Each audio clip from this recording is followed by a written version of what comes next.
Welcome to another episode of the Angels Positivity and Love Show. Incredible guests the world over with amazing insights, super high vibe, or we'll call it love, that they're here to share with all of us. They're often healers, authors, different types of professionals, again, global. I think we've had 26 countries in 3 years.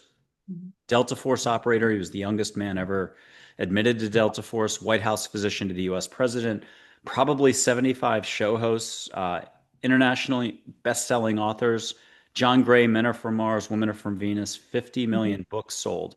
And I'm Michael Andre Ford. I don't usually introduce myself. I am in Texas these days. I help people hear, feel, and see angels. And I help people do it collectively. I don't see your questions. I don't see your answers. You can have any answer to any question, all languages spoken. And while that's a lot to allow for, what's beautiful about this show is most of our guests take steps, sensory steps, listening, feeling, seeing, with angels, other galactic figures, domestic figures, Native American chiefs, religious, non-religious, divine, spiritual figures, and you can take those steps too. So be sure to subscribe, like, share, comment, and comments can be emojis if you're shy. I mean, this is a lot to lay on anybody. The good news is our guest is a veteran when it comes to spirituality. She's had a lot of Latin American Amazon experiences and much more. She's studied a lot of modalities. She's traveled the earth. She's a former journalist, but she's a psychotherapist, author. She met her guardian angel, I believe it was just before 9/11 happened. She shared that in a prior interview. All those details, her prior appearances are below the video in the footnotes, so to speak. So you can check out her other appearances. She has had amazing experiences in the jungles of Latin America, met a lot of medicine men. Some are passed over, some are still here. I'm a big fan of hers. LAURIE Nadel, PhD, again, psychotherapist, and just much more. Very intuitive. LAURIE, great to see you again. Great to have you back on. Oh, thank you. It's my pleasure to be here and a happy new year. This is a really auspicious time for us to be talking because the world really needs angelic help right now. Well, thank you, and great to see you again, and Happy New Year as well. What does the world need to know about a higher vibration coming in and a lot of galactic, cosmic, whatever you want to call it, universal love, support for all of us? I think our collective soul, just talking about this country, is broken. And it's really, part of the aftermath of the attacks of September 11th, because people don't really talk about this because they'd like to forget it. But the goal of terrorism is not to take over a country. It's to create fear and terror so that the structures of civilization in that country implode from within and people become suspicious and fearful and start fighting among each other. Now, we weren't like this before September 11th. And I think that, we need to, the 25th anniversary is this year. And I think that this is a really good time for us to collectively reach out, to pray, to ask for guidance, divine help, angelic help, because things are kind of it's almost like it's above our pay grade. Things are so chaotic, things are so uncertain. There's so much anger that we really need to be open and sensitive to all sources of healing, whether it's hanging out with your pet, whether it's walking in nature, whether it's growing a plant, whether it's looking out the window. I always advise people to develop a time, to pick a time every day that you're just going to sit for 5 minutes and let your soul catch up. And whatever that means to you in that 5 minutes. And if you say like 11 o'clock, you're going to take a break, and instead of like grabbing a coffee and making 5 phone calls, just sit quietly, look at a candle, listen to music, look out the window, get drowsy, whatever it is you want to do. But just feel that you're letting your soul catch up. You can even exhale. You asked me to make that sound like a whale, but when we exhale and we make the sound. That's like the universal, it's a vibrational sound, the universal sigh of release. And it can feel really good to just sit down and take a deep breath and go, just kind of let it all go and take in the vibrations of calm and healing that are around us as frequencies if we choose to allow them in. And that's, we have to make it a practice. Beautiful. And if people want to be analytical, think about it, or judge this, love is a constant. It's not just once every 5 years or once a week or once a month. It's a constant. Only thinking something pulls you out of it. And a Right. footnote for everyone, both of us were in New York City during 9/11. I spent 20 years there. I have not forgotten those days. And can you talk to us about how it's not the details, though? It's not all the external, even if you're right about stuff, this movement, that movement, what's going on in that country, what's going on in this country, talk to us about how it's a little bit more about trusting more, allowing more, and being less thinking, judging, and knowing. The knowing that's the type that precludes possibility. Um, well, I would need a little bit more about your question in terms of context. Yeah, just tell Yeah, us, how is it more about not what we know up here, the type of knowing that's been mankind's currency for thousands of years, that not, literally yeah. blocks love, and how is it more allowing being and unconditional love? Well, there's kind of I think an embedded question in your question, which has to do with our survival, literal survival as a species. So, my first book, Sixth Sense, Unlocking Your Ultimate Mind Power, had a lot of interviews with great scientists who had looked into the importance of intuition and scientific research. And one of them who I spoke to was Dr. Jonas Salk, who had written a book called Anatomy of Reality, The Merging of Intuition and Reason. And he was the scientist who developed the polio vaccine that we all received as kids. And the point of his book, which he spoke to me about, was that unless we become a more empathetic, interconnected, intuitive species, and we cultivate those qualities in ourselves, and we know that we're interconnected in some kind of a frequency level. Um, if we just pursue kind of left brain, if you will, or logical external models, material sensate models of success and power and fame, we're going to end up wiping ourselves out as a species simply because we were smart enough to have figured out how to do it. I mean, we don't need weapons that can wipe us out as a species. Nobody wins, with that. And yet we've done it. So he was saying that, we have to cultivate that our inner knowing. We have to be able to cultivate the ability to connect with another person and to be able to at least think something through from another person's position. Not everybody can feel what another person is feeling. And as an empathetic person, I can say it's not always advisable to be walking around with that much openness when there's this much brokenness everywhere. But you can, think about something through somebody else's mindset. You can reason with somebody, you can listen to somebody. And if nothing else, if we can just open our minds and ears and inner ears to listen to other people who may have very extreme opinions and not get triggered into hysteria and just sit there and be calm and say, well, I respect your opinion. I really respect your right to have that opinion. We have to stand up for freedom of expression. I think if there's anything that we're being called to do collectively right now is not to default to fear and silencing people who don't agree with us. We have to be able to build rapport. And in order to do that, I think we really need help from the angels, Michael, because people are scattered and frightened and understandably frightened because we're very polarized right now.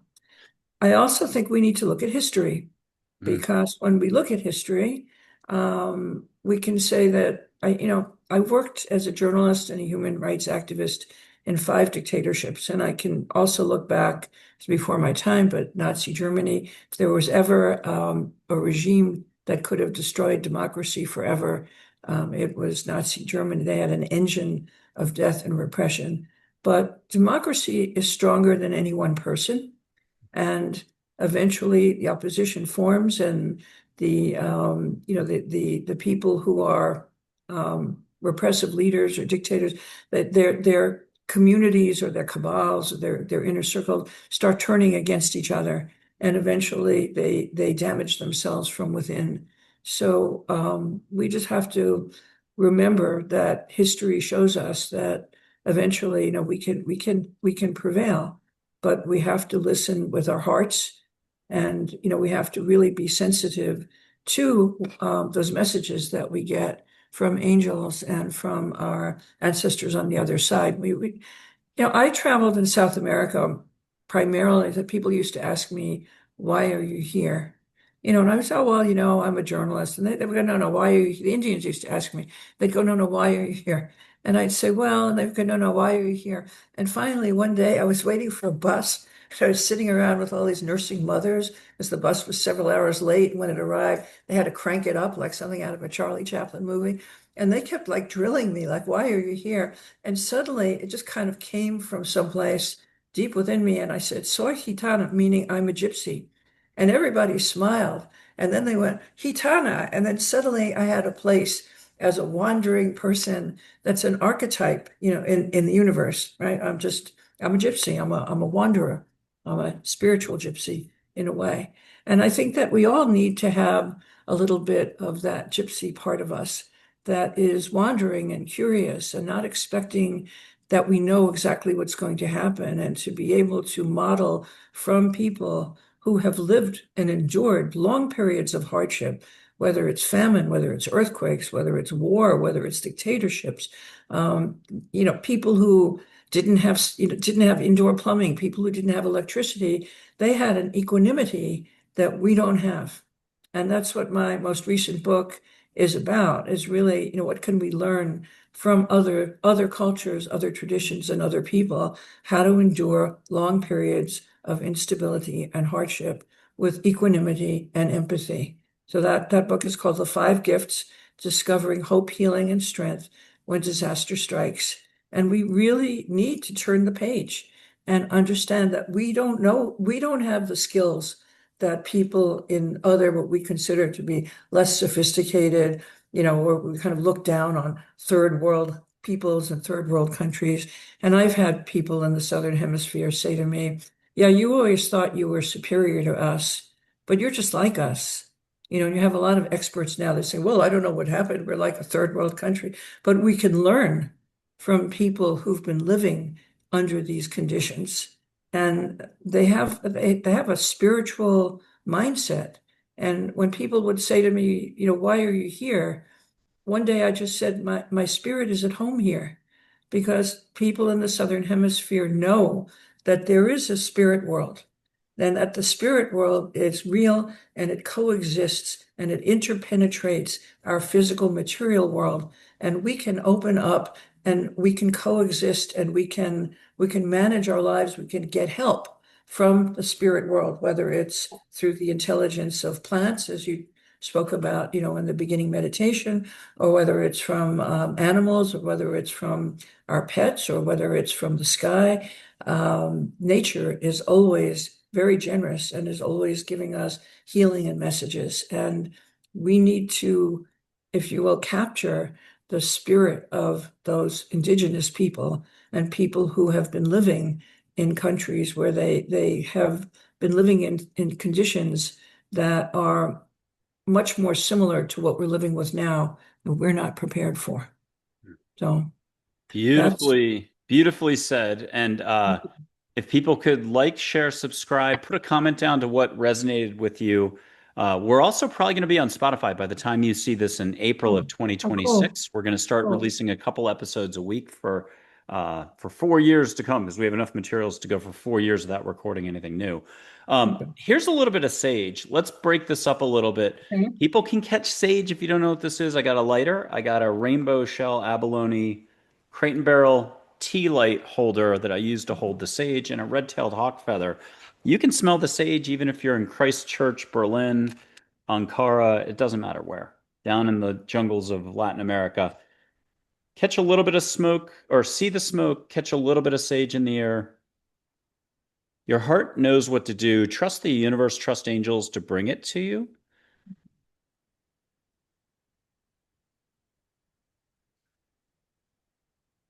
And Lori, you're in Florida. I'm in Texas right No, now. Are you already getting say, I'm in New York now. oh, you're in New York now. Well, Yeah, welcome back to New yeah. York. Thank you.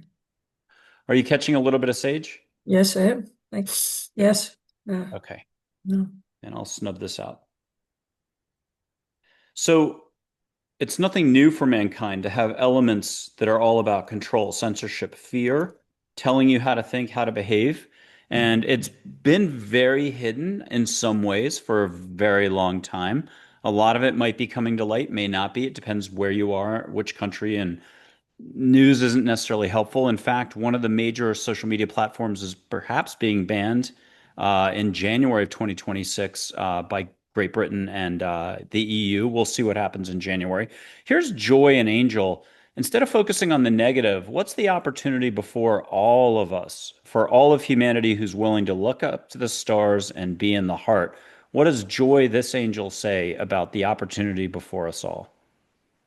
Well, I thank you, Joy, for being here, and thank you for showing up for me at different times.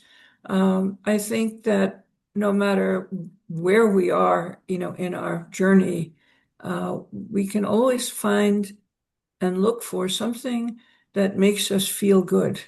And if we step into that, whatever that is that helps us to feel good, and hopefully it's something that gives us pleasure, that gives us connection, that we're not talking about something that numbs us out, but something that really gives you energy, that you really feel good about where you are, who you are, about a friend, about a connection with an animal. And then just watch what happens. So if you find something that makes you feel good and you do it, you'll see that it opens the way for more joy to pass through your life. And what would her exact words be if you threw out a but? What about though this group, that group? There's so much negativity. We're seeing bad actions by bad actors. What's her response verbatim, short and sweet? What does she say to keep it? How do we keep it real and keep it in our heart? Just saying, hold on to hope. Nice. I love that. So I'll do one more angel before we get back to more of a linear conversation. Here's a Charlotte, everybody's favorite school teacher from third grade or third form, with words meant to help us expand. Can we trust in a bigger game plan for humanity, more positive vibes coming in, and some sort of an expansion that chases off the darkness? Um, She's saying, hold on, I mean, it's going to get rocky, and it's going to take a while. I mean, it's not, it's not a short period. It's also what she's saying as we look at history. We can say these cycles. We're in a turbulent cycle of history, and we just got to kind of hold on, and as I hold on to hope and do whatever we can to stand up for what we believe in and to help each other to get through it. But it's going to take a while because there are a lot of bad actors that have kind of grabbed the microphone and grabbed the seat of power. And she's saying, look at history and know that eventually, the darkness dies out, and we are going to be blessed with great light. Hmm. Okay. I believe that. Tell us about angels. Where were you 30 years ago when you were five on the whole angel topic? Did they exist from childhood and on? Is it something you only acquired just before 9/11, or tell us about angels. What do you know about angels? Well, I had an experience of seeing two angels in the sky, and it's like the sky opened up, and they were fighting. There was a dark angel, dark like black wings, and then there was a light angel, and there was like this opening in the sky, and I was in the back of the car, and my dad was driving along the Hudson River, and um, and I was just like fascinated. I was like talking to them, and I was fascinated, and my mom turned around and said, who are you talking to? And I said, well, there are two angels up in the sky and they're fighting. And it's a dark angel light. And my father, like, he blushed red. He was an atheist. So Mhm. he really thought from the beginning that, I was like a classic example of an intuitive kid whom everybody thought was crazy. So I mean, they started sending me to shrinks at a young age. They just did not get me at all. But it was okay. I mean, I saw what I saw. Later, when 9/11 happened, I remembered that where I saw it was right across the Hudson River from where the World Trade Center would go. There was no World Trade Center at the time because it was like the 1953, 54 when I saw that happening. But the place that I saw it was right across the river from where the World Trade Center would eventually be built. Mm. So that was my first experience. And the reaction that I got obviously kind of intimidated me from, you know, connecting, if you will. But I always did feel that there was a very kind spirit around me. And we lived 3 miles from the fishing village, Fishing Bay in New York City. And I used to go to this beach where I was allowed to go out by myself and walk and play on the beach. And I was always, supervised, or we went to do things with family. And I would always feel that there was a spirit in the ocean that loved me and that was always there and always made me feel accepted and calm and loved. And it wasn't until many years later that I learned that in Brazil and the whole Southern Hemisphere, that people connect to the Mother of the Sea as an angelic, as their version of the Holy Mother Mary, but as the mother of all life. That's the Hawaiian version. The New Zealanders, the Maoris have a version, but she's an archetype. She's a universal, is a deity, and she is the mother of compassion. And when I learned that this was actually, an official spiritual practice, tradition, religion, I knew that eventually I would have to go to Brazil. And I was guided there. Bless you. And I studied and I lived with Maya Beata, who was the official. She was considered the Mother Teresa of Brazil. She was Afro-Brazilian, and she was also a disciple, if you will, of the Mother of the Sea. And I became her daughter, and I became a daughter of the sea. And in Brazil, that's a very big deal. When you walk out, you're wearing white, you're wearing all of the beads that you're given in these very elaborate ceremonies. And people kind of look at you, and they would call me Santa Mulher, which means holy woman. And I was, I'm a kid from Brooklyn, so I would say to my friend, "Oh, come on, really?" And they would look at me and they'd say, "No, no, don't make fun of that because that's like we really revere you as a daughter of the sea. It's very, very serious in that part of the world." So I've really been honored by that. And I taught my daughter these practices when she was 8 years old. We started going to the ocean on New Year's Eve in the afternoon. And we were the only ones there. And I used to say, "Someday I'll bring you to Brazil, which is 6,000 miles straight ahead of you because the beach faced south. And you'll see that there are millions of people doing this, and everybody is dressed in white." And eventually in 2006, the New Year's Eve of 2007, I brought her to Brazil. I introduced her to my teacher. But I remember when she saw all the people in white bringing their white roses to the ocean for the month for New Year's and making wishes, she gave me this look. I said, "Yeah, I know. You thought I made it up, right?" She said, "Yeah, when I was 8 years old, I thought you made it up. I didn't know." I said, "I wanted you to see that this is real and it's very powerful practice." So I'm very glad I was able to share that with her, and hopefully that she will carry it on in her own way. So I have a very oceany angel whose light waves of energy in water named Minn. Yeah. Even the word Minn is Lakota Sioux word for water. If you could get an additional insight from her that follows the thread at the way you've been speaking. She's crying. She says she's crying for the fish. She's saying that, that we really have not been taking care of her children, the fish, and that, polluting the oceans, drilling, fracking. She's very worried about the population of the creatures in the ocean. We need to really pay attention and respect the sea. No, that's a message that I've gotten several times. Oh, this is very serious because if we destabilize the ocean, that we're going to stabilize the whole ecosystem that feeds us and that feeds, other species, I'm going to oceans. put up a background so I can show aura or light energy or just consciousness itself, whatever you want to call it. You'll see colors, you'll see filaments of light between my fingers. I think it's Celestine Prophecy, the movie, they do it this way. But folks from the 70s are reminding us that before the movie existed, they did it this way as well. And in India, they do it this way. So whatever works for you, but I'll do this and I'll put my fingers up, but I get to tell a dad joke first. Where do rainbows go when they're bad? I think you've heard this one before. Where do rainbows go when they're bad? Prism, but it's a light sentence.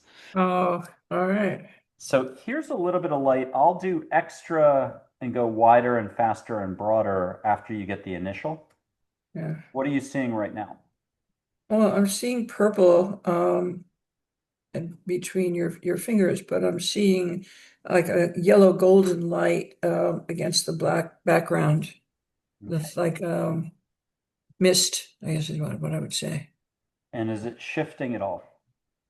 Not really. No, it's pretty. It's like a little cloud, gold light, like kind of like sunlight, um, gold light.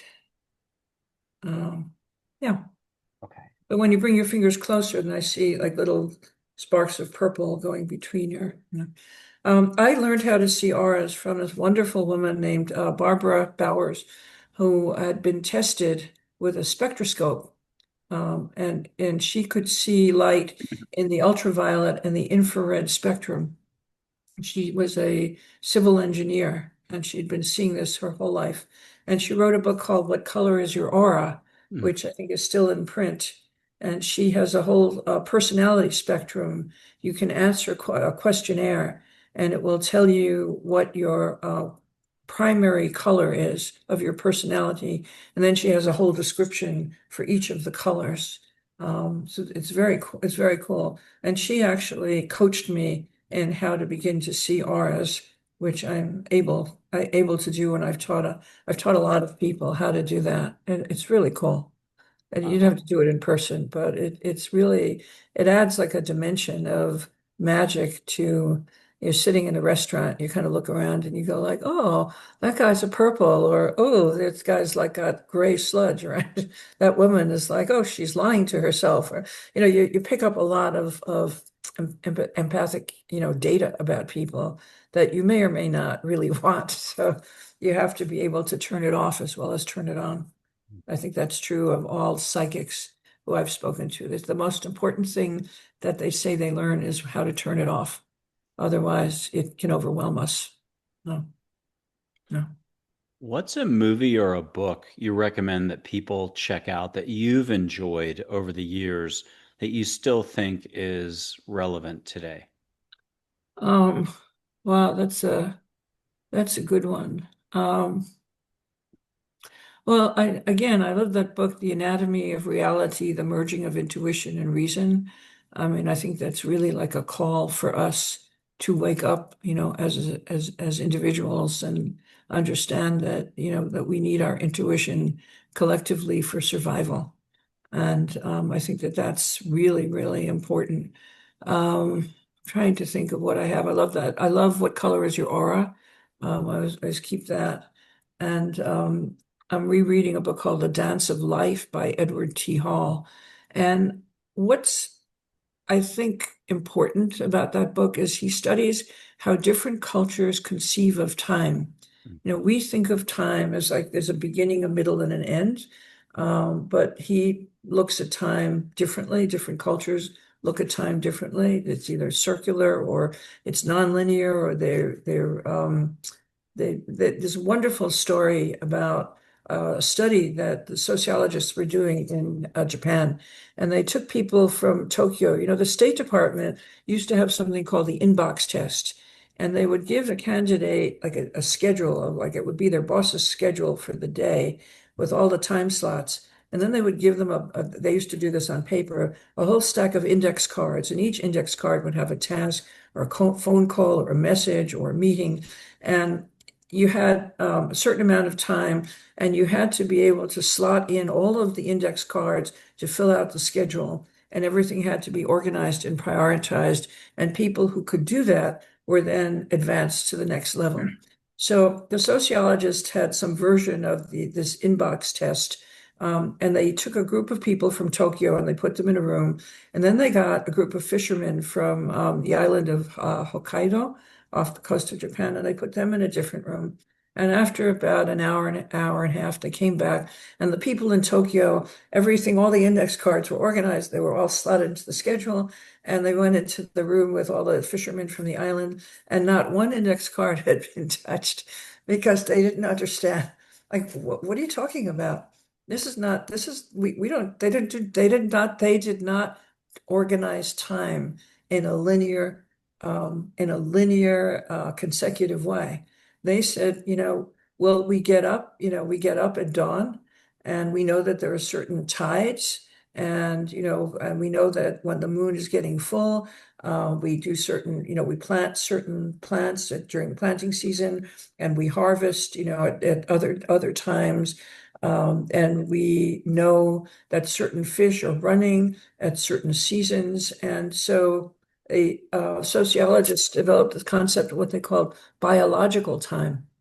And biological time is when your stomach tells you you're hungry, or your brain tells you you're sleepy, or it's nighttime and you feel energized, or it's nighttime and you feel sleepy, or we have more light during certain seasons, and that of course activates the pineal gland, and it helps us to feel more connected and more intuitive.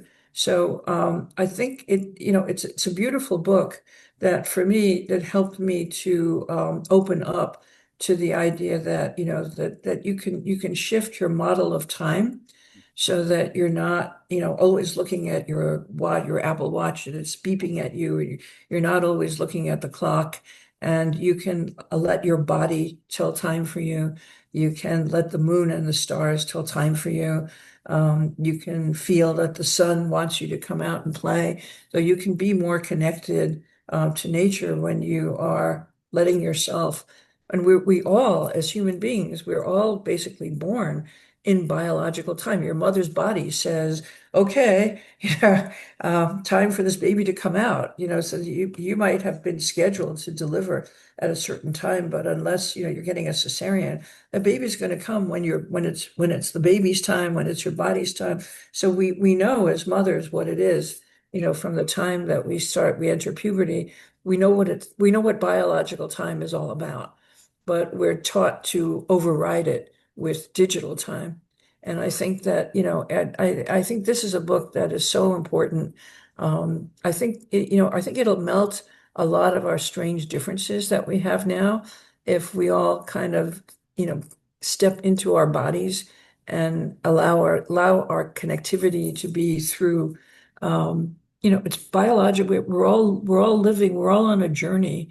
And I sometimes think that, my life journey or your life journey, we're on a river of time that represents your soul's journey through this lifetime. And, where are we on this river of time? And how can it help us to understand how we're connected, as well as that we have a physical mortality, but we have a soul life that will go on after the river, after we get to the end of the river. And so that's kind of what I'm thinking about for my next book, is how do we journey along the river of time in a way that's more fun and more illuminating. River of Time sounds like a title. You're on fire, to use another American idiom or Okay. expression. And I'm going to read a quote from a Japanese farmer, but he's not a farmer. He grows the vegetables that every five-star restaurant in Japan wants for their tables. So this guy is literally the guy who can grow the best tasting cucumbers, best tasting tomatoes, the most exquisite vegetables. Here's the quote and we're going to keep following up on what you just laid out, one way or the other. Etsuo Asano said, "Never pretend to understand. Constantly remind yourself that you don't know what's going on, and the vegetables will help you understand them." I feel like Hmm. you keep Yeah. touching on this theme, and it's a very Yeah. beautiful one. Oh. Tell us a little bit more about how everything is right in front of us. Love is a constant, understanding is a constant, knowledge is a constant, but not the thinking societal knowledge, the universal knowledge. Talk to us about that. You've had a lot of travels to the jungles. You've met a lot of men. You've had ceremonies up the wazoo, domestic, abroad. Tell us a little bit more about all this. Uh, well, I don't even know where to begin. I think that one of the um, in Buddhism and in shamanism, the teachings. Although you may have a human teacher or a teacher who's incarnate, your teachings and your um, illuminations, if your insights, they come through transmissions or they come through the spirits, or as I think Michael Harner, who was the person who brought shamanism to this country, he had done his anthropology research with the Shuar in Ecuador. Those were the people that I journeyed to as well. And he used to say, you can take all of my classes, level one, level two, level three. He said, but at a certain point, the spirit teaches you, and if the spirit doesn't come to teach you, doesn't matter what certificate you have, because you're not really doing the shamanic work. And so, I've been very fortunate because I was born, as a friend of mine says, you were born with a foot in both worlds. And in the Southern Hemisphere, that's considered kind of normal. But in the Northern Hemisphere, it's really not really recognized culturally. And so, my most of my life as a young adult and later on was kind of a search to find people like myself who didn't think that, I was, totally weird or crazy. And now I think that more and more people are starting to honor that there are so many things that are happening that are beyond our understanding, and that we really need to call out for connections to those voices, if you will, or those presences that are with us, that walk with us, that are, for want of a better term, our guardian angels, our higher self, our ancestors, our favorite animal who crossed over, to have companions and teachers and guides whose wisdom can come to us in dreams, can come to us, when we're letting our soul catch up, so that we don't feel so isolated and frightened and alone, because humans, we're not doing so, I'm sorry, we're just not doing so well when it comes to connecting with each other and helping each other through the journey right now. I so appreciate your welcoming me to this show and to your platform and all the work that you're doing. But I think it starts with us going within ourselves and then connecting with maybe one or two other people who are soul friends or soul family, and then letting it grow very gently from there. And yeah, the plants will talk to you, and the vegetables will teach you. And in the jungle, I mean, the pharmaceutical companies started sending ethnobotanists into the jungle. This was back in the 1990s. And one of the stories I did was for Elle magazine, and another one was for the Financial Times of London, which was about how the pharmaceutical companies were going in to work with shamans, and they were also donating, percentage of their proceeds and their research to the indigenous communities, because they were receiving knowledge about which particular plants had the compounds that could be used to heal broken bones or for diabetes. And those were two compounds that were being worked on at the time that I did the article, the stories that I did. And they're shamans. They have a plant shaman, and the plant shaman goes to the plants and asks them, what can you help me heal? What are you good for? And the plant speaks to the shaman. So the plants tell people what they're good for and how the plant wisdom can help to heal something specific, whether it's in the bones or in the blood or in the heart. And now I believe that there are several pharmaceutical drugs that have been developed because of the help of the plants themselves and the shamans who welcomed them. You know, it's a very small shift. I mean, it's not like it's a huge mass market trend, but it's very important, and it's very important to those communities that they receive funding and money because they're sharing their wisdom, and they can build community centers, or they can get a medical center, or they can get some equipment that they need, there's shortwave radio or something that they need to connect with the outside world. Oh. Laurie, another beautiful insight. I love this. You're on fire today again. Oh. I have rapid fire for you about five Oh. unconditional love figures. Here's Dull Oh. Knife. Dull Yes, Knife, who's he came to has me the first time that I worked with you. yes, and I think you took him to Latin America with you, the Tierra del Fuego. Did I say it right? Yep. Um, Yes. Yeah. what are you getting from him today? But if you could also allow for one of those 60 Native American scents, the sacred smell, tobacco, burning wood, sweetgrass, juniper, sage, Douglas fir, cedar, pine, you get the idea. What are you Yeah. getting in the air first? And what is he saying to complement everything you've talked about? Um, this is saying, to be still, that's he said to me, too much talking, too much talking. Yeah, stillness is very important, cultivating stillness, being quiet, learning when to be quiet. There's a wonderful Zen, I don't know if it's Zen or martial arts saying, it says, open mouth, already a mistake. And I really think, sometimes it's just better to listen than to, or acknowledge, even if you don't agree with somebody.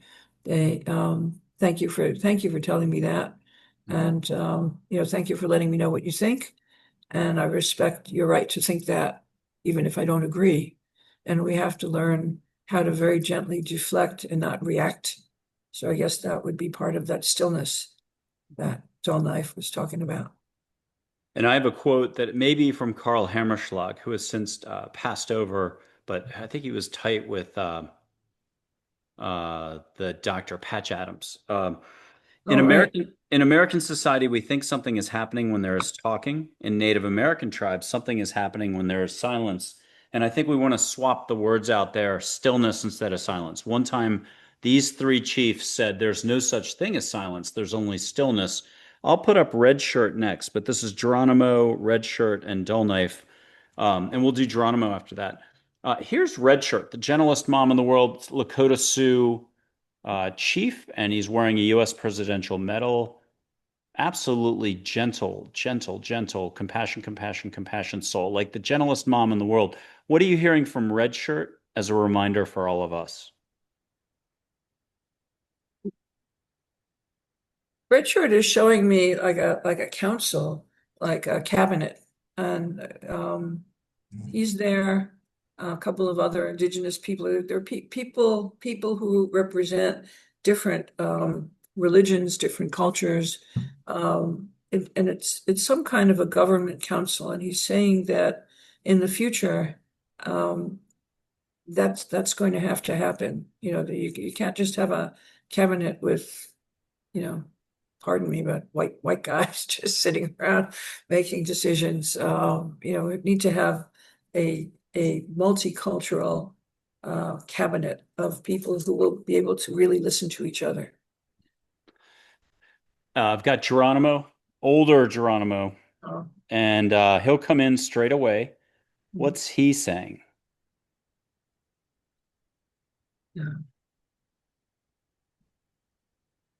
He's saying, be fierce in who you are, be fierce in your beliefs, and be fierce in your compassion. Lori, I've got one last angel for you. Dale, he's Huh? a coach, whether it's sports, life, relationships, health, anything. He coached a famous Olympic athlete from the 70s, 80s that we all know who won a lot of golds. What's Dale saying is a great reminder for every one of us? How do we keep our chin up, look to the stars, look to our hearts, look to other people's hearts? Dale is saying, you're stronger than you have resilience, and he's saying keep moving and keep on keeping on. Yeah. And And we all have to put one foot in front of the other. And as we And wrap this up, what's your message about kindness, compassion, love, gentleness, the stuff that you're not necessarily going to hear about in the news or really see anywhere on the globe right now if it's structured society, governments and stuff like that? What do we need to know about the gentleness of humanity and the human heart? the Dalai Lama says that kindness is the world's only true religion. And, very often if you're a kind person, people will say in a patronizing way, they say to me quite a lot, oh, you're so kind, like you must be a little bit soft in the head. But there's a resilience and there's a strength to kindness. It gives us strength when we experience being kinder to ourselves and being kind to other people who we care about. And it's important to be kind to people that we care about. I believe, and to be kind to our animals and to let other people be kind to us. And I think that's sometimes the hardest lesson is to allow other people to be kind. And that would make a huge difference in the world at large if we could just receive it as well as extend it. Laurie Nadel, thank you very much for being on Angels, Positivity, and Love and Yeah. sharing your extremely gentle, seasoned light with all of us, and a reminder to be more gentle, compassionate when we can remember to remember, if we remember. I'll add that part. Thank you Yeah. again. Great seeing you. Thank you so much. And thanks all your angels. Thank you. Thank, thank you. Bye-bye.